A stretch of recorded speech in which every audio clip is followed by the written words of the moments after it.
Assalamualaikum warahmatullahi wabarakatuh. Perkenalkan, nama saya Ahmad Fauzi dengan NIM J3A819262 dari program studi komunikasi. Pada video kali ini saya akan memenuhi tugas dari mata kuliah Teknik Audio Visual, yaitu mengenai sejarah, fungsi, dan tujuan. Sejarah singkat Teknik Audio Visual. Sejarah dimulai pada tanggal 28 Desember 1895 dengan ditandai oleh untuk pertama kalinya orang-orang menonton film pertunjukan di sebuah ruangan yang diproyeksikan ke sebuah layar. Lumiere bersaudara menyewa sebuah ruangan biliar di bawah tanah di Boulevard des Capnes, Paris, yang kemudian dikenal sebagai ruangan bioskop pertama kalinya di dunia, yang kemudian tempat itu dikenal dengan nama Grand Cafe. Mulai saat itu, menonton film menjadi sebuah pengalaman yang baru untuk semua orang yang ada di sana. Kata editing dalam bahasa Indonesia adalah serapan dari bahasa Inggris. Editing berasal dari bahasa Latin yaitu editus, artinya menyajikan kembali. Editing dalam bahasa Indonesia bersinonim dengan kata editing dalam bidang audiovisual termasuk film. Pengertian editing.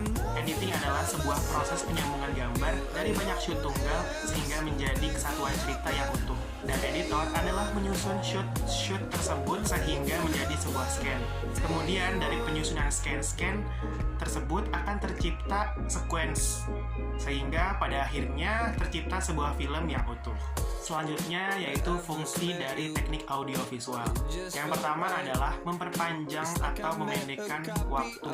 Artinya bahwa editing berguna untuk menyuguhkan cerita yang penuh informasi atau detail.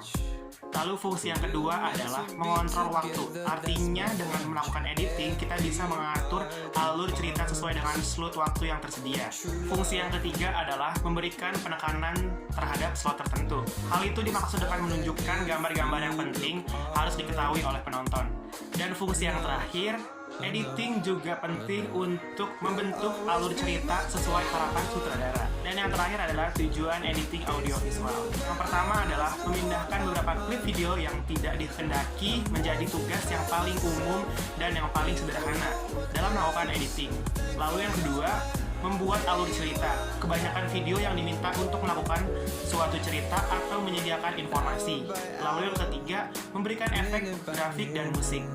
Yang keempat adalah mengubah gaya dan suasana hati serta langkah dari gambar. Dan tujuan yang terakhir adalah memberikan sudut pandang yang menarik bagi hasil rekaman video dan dapat menggambarkan suatu pesan atau servis suatu agenda. Nah, itu tadi penjelasan singkat mengenai sejarah, fungsi, dan jenis teknik audiovisual. Kurang lebihnya mohon maaf. Wassalamualaikum warahmatullahi wabarakatuh.